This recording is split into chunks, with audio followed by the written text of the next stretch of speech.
Guys, good evening. এখন বিকেল হয়ে গেছে।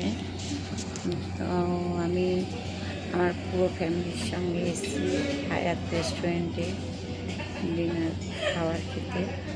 আমরা খাবার অনেক কিছু অর্ডার করেছি, এখনও আসেনি, বসে আছি। তাই ভাবলাম ছোট্ট করে একটা ভিডিও করি, তোমাদেরকে পাঠাবো। আমার হাজব্যান্ড, এই যে আমার ছেলে, আমার বৌমা।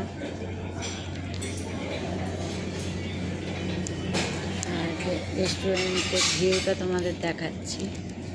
খুব সুন্দর রেস্টুরেন্টটা। এই দেখো, এটা এন্ট্রি, মানে ঢোকার সময় রাস্তাটা। আর আমরা যেখানটা বসে রয়েছি সেইটা হচ্ছে এই জায়গাটা। উপরে ঝাড়বাতিগুলো দেখো ভাই, খুব সুন্দর লাগছে ঝাড়বাতিগুলো। তো এরকম ছোটো ছোটো ভিডিও যদি তোমাদের ভালো লেগে থাকে, তোমরা আমার ভিডিওটাকে সাবস্ক্রাইব করো, লাইক করো, কমেন্ট করো, আর জানিও তোমাদের কার কার ভালো লাগে। তো আমি সব কিছু তোমাদের সঙ্গে শেয়ার করতে চাই, তোমরাও আমাকে একটু সাপোর্ট করো। বাই।